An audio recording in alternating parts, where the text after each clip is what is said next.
লোকসভা ভোটের দামামা কিন্তু বেজে গেছে। দেশের পরিস্থিতি এবং পশ্চিমবঙ্গের পরিস্থিতি এই মুহূর্তে রণংদেহী। কালকে ব্রিগেড যা দেখলো তা কিন্তু পশ্চিমবঙ্গবাসী কোনোদিনও দেখেনি।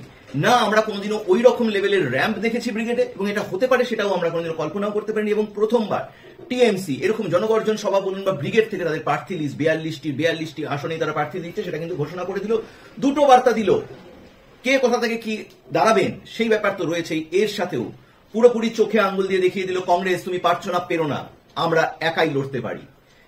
জোটের সম্ভাবনায় কিন্তু আরো জল পড়ে গেল। এবার রাজনীতিতে দেখার কথা যে লোকসভা ভোটের পরে যখন সিটগুলো বেরোবে তখন সিট নিয়ে কিছু ভাগাভাগি হয় কিনা, যে এর সাথে গিয়ে জুড়ে গেল। বাট এই মুহূর্তে দাঁড়িয়ে কংগ্রেস 42টি লোক তাকে খুঁজে বার করতে হবে, এবং সিপিএম এর অবস্থা দূরবীন দিয়েই খুঁজতে হবে 42টি লোক।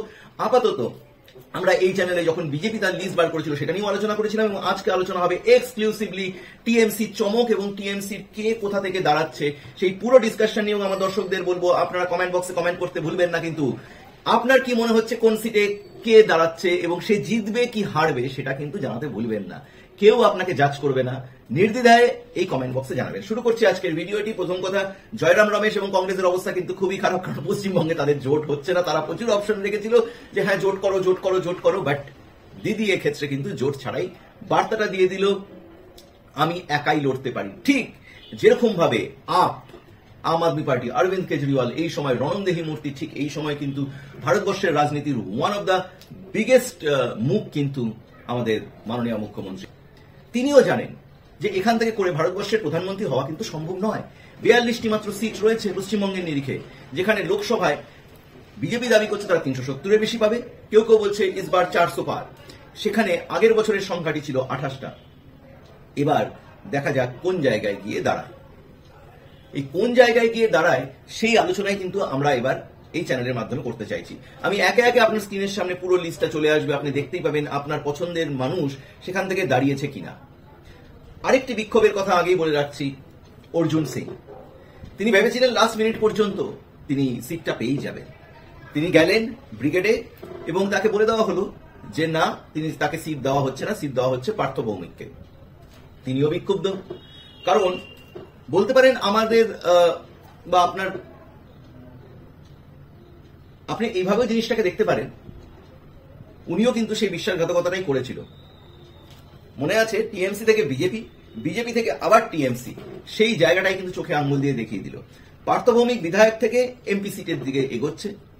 অর্জুন সিং বিশাল বড় পথের কাটা সেখানে কিন্তু হতে পারে, কারণ অর্জুন সিং এই মুহূর্তে দাঁড়িয়ে আমার মনে হয় না সিটের লোভে বিজেপি তাকে আর গ্রহণ করবে। আর পার্থ ভৌমিক যদি টিএমসির হয়ে অর্জুন সিং এখানে পার্থ ভৌমিকের হয়ে ক্যাম্পেইন করে, তাহলে ভিতরে ভিতরে কি রেজাল্ট সেই নিয়ে কিন্তু সবারই একটা সংশয় থাকছে, কারণ তিনি তাবন নেতা যাকে বলা হয়। নবীন আর প্রবীণের কম্বিনেশন রয়েছে, রয়েছে অনেক ধরনের চমক। দিদি নাম্বার 1 রচনা ব্যানার্জি থেকে শুরু করে দেবাংশু ভট্টাচার্য, আরেকজন দলবদ্ধ লোক কল্যাণী ব্যানার্জি রায়গঞ্জ থেকে তিনি দাঁড়াচ্ছেন। কখনো কংগ্রেস, কখনো টিএমসি এবং কখনো তারপরে বিজেপি, আবার টিএমসি, কিন্তু তিনি সিটটা পেয়ে গেছেন। এই নিয়েও অনেকের বিক্ষোভ চলছে যে বিজেপি থেকে যারা যারা আবার টিএমসিতে ব্যাক করেছে তাদের কেন দেওয়া হচ্ছে, আমরা তো টিএমসি করতাম। ক্ষোভ তো থাকবেই দেখুন, কিন্তু 42টি আসনের মধ্যে কটা দখল করতে পারে টিএমসি সেটা কিন্তু দেখার। ভিডিওটি সবার মধ্যে শেয়ার করে দিন আর কমেন্ট বক্সে জানান। আমি শুরু করছি 42টি আসনে কে কোথায় প্রার্থী হয়েছে এবং তার পুরো অ্যানালিসিস। আপনার স্ক্রিনের সামনে পুরো লিস্টটি আসতে চলেছে। কুচবিহার থেকে দাঁড়াচ্ছে জগদীশ চন্দ্র বাসুনিয়া, আলিপুরদুয়ার প্রকাশ চিক বারাই, জলপাইগুড়ি নির্মল চন্দ্র রয়, দার্জিলিং গোপাল লামা, রায়গঞ্জ আমি একটু আগে বললাম বিজেপি থেকে আবার তৃণমূলে এসেছেন কৃষ্ণ কল্যাণী, বালুরঘাট এই জায়গাটা আমরা সবাই জানি সুকান্ত মজুমদার তিনি এখান থেকে দাঁড়াচ্ছেন।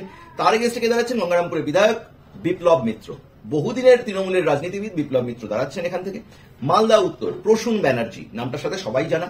মালদা দক্ষিণ শাহনবাজ আলী রেহান, জঙ্গিপুর কলিলুর রহমান, বহরমপুর এইটা কিন্তু একটা বিশাল জায়গা ইম্প্যাক্ট করছে। ইউসুফ পাঠান, অনেকে বলছেন কি দরকার ছিল পাঠান ব্রাদার্সদের মধ্যে ইউসুফ পাঠানের রাজনীতি জয়েন করার জন্য। অনেকে বলছেন যে ইউসুফ পাঠানের যে ইম্প্যাক্ট রয়েছে সেই ইম্প্যাক্টে মুসলিম ভোট কেড়ে নিয়ে অধীর চৌধুরী সেখানে গোহারা হারবে। আবার আরেক দল বলছে যে অধীর চৌধুরীকেই জায়গা করে দিল মমতা ব্যানার্জি। কারণ ইউসুফ পাঠান বর্তমানে ভারতীয় ক্রিকেট টিমের অংশ নয়, এবং যতই করুক অধীর চৌধুরী লাস্ট কথা বলবে, সেটা তো সময়ই বলবে। আপনার কি মনে হচ্ছে অধীর চৌধুরী ভার্সেস ইউসুফ পাঠানে? নজর থাকবে সবার, আপনি কমেন্ট বক্সে জানান। নেক্সট, মুর্শিদাবাদ, আবু তাহের খান। কৃষ্ণনগর থেকে দাঁড়াচ্ছে হচ্ছে মহুয়া মৈত্র। মহুয়া মৈত্র নিয়ে আমাদের সবার একটি ডাউট আছে, লোকে হয়তো ভেবেছিল মহুয়া মৈত্র এই বছর টিকিট পাবে না, কারণ উনি কয়েকদিন আগে মানে এই লাস্ট ইয়ারে যা কাজটি করেছেন লোকসভায় সেটি অতি নিন্দনীয় একটি কাজ ছিল, কিন্তু তারপরেও তাকে সিট দেওয়া হয়েছে। লেটস সি কি হয়। Ranaghat, Mukutmani Adhikari. Bongaon, very important place, Bangladesh border রয়েছে, সেখানেও প্রার্থী বিশ্বজিৎ দাস।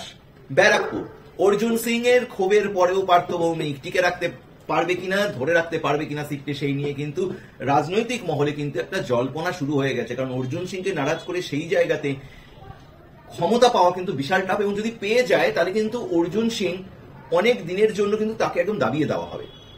তিনি নিজে বলেছেন যে আমি জানতাম আমাকে সিট দেওয়া হবে, লাস্ট মিনিটে বলেছে, তো এরকম একটা ব্যাপার কিন্তু সেখানে রয়েছেই। দমদম, সৌগত রায়, প্রবীণ, তাকেও সিট দেওয়া হলো। বারাসাত, কাকলি ঘোষ দস্তিদার। বসিরহাট, নুসরাত নেই, কারণ সন্দেশখালী, আমরা জানি সন্দেশখালী রয়েছে হচ্ছে বসিরহাটের অন্তর্গত, এবং বসিরহাটের এমপি নুসরাত জাহান ফেব্রুয়ারি মাসে যে সময় সন্দেশখালী নিয়ে উত্তাপ বাড়ছিল, সেই সময় তার ইনস্টাগ্রামে উত্তাপ বাড়ছিল কিন্তু বিভিন্ন ধরনের ভালোবাসার পোস্ট নিয়ে, এবং তিনি একবারও যাওয়ার প্রয়োজনও বোধ করেননি। এবার তার কিন্তু কাট, সেখান থেকে দাঁড় করানো হচ্ছে হাজি নুরুল ইসলামকে, মুসলিম ভোটের দিকে বেসিক্যালি তাকিয়ে, সেই ব্যাপারটি এখানটাতে রয়েছে। নেক্সট, জয়নগর, প্রতিমা মণ্ডল। মথুরাপুর, বাপি হালদার।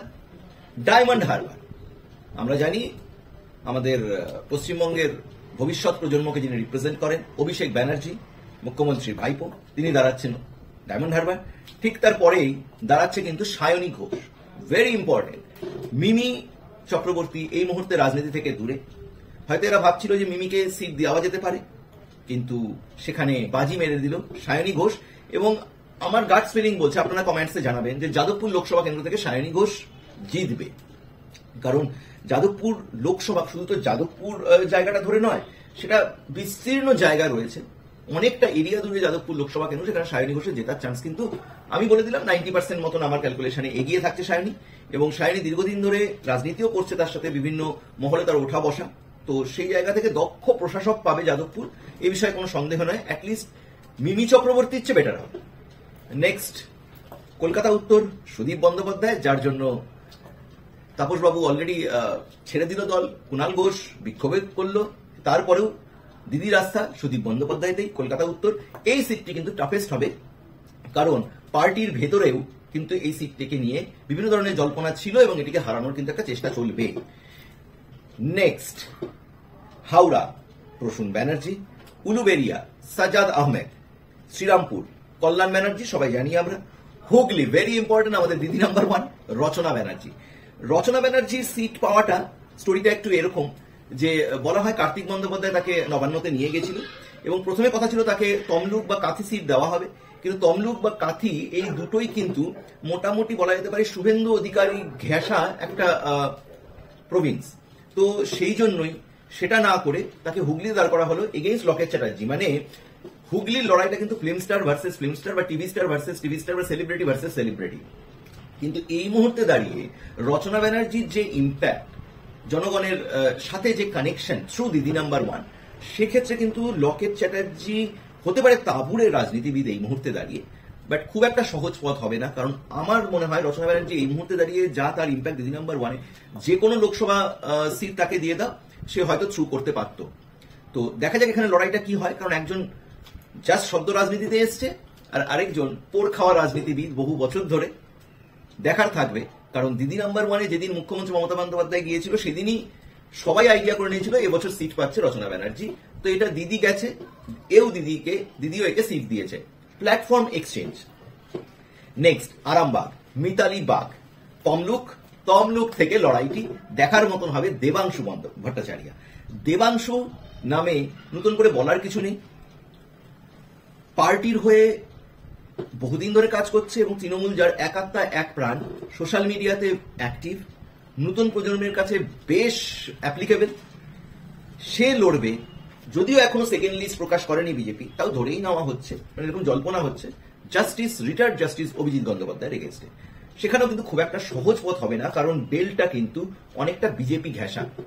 কিন্তু এটাও দেবাংশু ভট্টাচার্যের যে ক্যারিসমেটিক ফিগার, খেলা হবে গান, সবকিছু নিয়েই দেবাংশু কিন্তু অনেকটা এগিয়ে। সেখান থেকে মনে হলো আবার জাস্টিস গঙ্গোপাধ্যায় কিন্তু ত্রাতা বাংলার, কারণ এসএসসির ওনার জন্যই কিন্তু প্রচুর লোকে চাকরি পেয়েছে এবং প্রচুর মানুষ ফেসে জেলে গেছে। তো এটা বেশ লড়াইটাই দেখার মতন, কারণ দেবাংশু এক জায়গায় বলছে 28 বছরের মানুষ পৌঁছাতে পারবে খুব ফাস্ট, 62 বছরের মানুষ পৌঁছাতে পারবে না, এটা লজিক্যাল নয়। কারণ মিলেন সুমান না হলে পরে পারতো না, এক্সেপশনাল কেস সবসময় থাকে যদি কিছু করার ইচ্ছা হয়। তো এখানে হবে হচ্ছে নবীন ভার্সেস প্রবীণ, এবং মানুষ কোনটাকে অ্যাকসেপ্ট করে সেটা কিন্তু দেখার মতন। কারণ একটা দিকে বলতে পারি দুজনের কাজের জগতে প্রতিষ্ঠিত।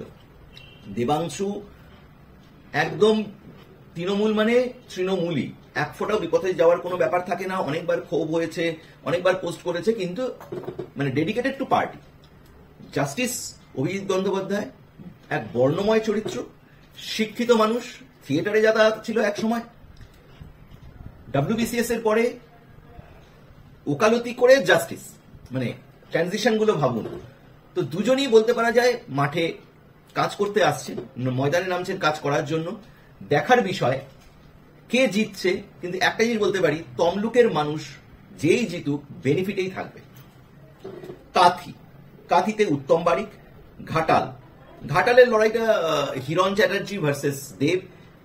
ক্যালকুলেশন অনুযায়ী অন্তর্দ্বন্দ্ব থাকলেও দেব অনেক এগিয়ে, এই নিয়ে আর বেশি আলোচনা করা হচ্ছে না। ঝাড়গ্রামে কালীপদ সোরেন, মেদিনীপুরে দাঁড়াচ্ছেন জুন মালিয়া, পুরুলিয়া শান্তিরাম মাহাতো, বাঁকুড়া অরূপ চক্রবর্তী, বিষ্ণুপুরের লড়াইটা দেখার মতন হবে, কারণ সুজাতা মণ্ডল যিনি দাঁড়াচ্ছেন তার হাজবেন্ডের এগেনস্টে। Bardhaman Purba doctor Sharmila Sarkar, Bardhaman Durgapur Kirti Azad, Asansol Shatrughan Sinha by election করে জিতে এসেছিল, সত্যগুণ সিনহাই রয়েছে। বোলপুরে অসিত কুমার মাল এবং বীরভূমে এগেইন শতাব্দী রায়। এই ছিল 42টি আসনের পুরো নামের লিস্ট, এবং আমি কোনো জায়গায় একটু হিন্ট করে দিলাম কে জিততে পারে, কে হারতে পারে, দর্শকের কি মনে হচ্ছে। আপনারা কিন্তু প্রতিটি জায়গায় আপনার কি মনে হচ্ছে সেটা কিন্তু কমেন্ট বক্সে জানাতে ভুলবেন না। আপনার কমেন্ট অনেক ভ্যালুয়েবল, ভিডিওটি সবার মধ্যে কিন্তু শেয়ার করে দিন। নমস্কার।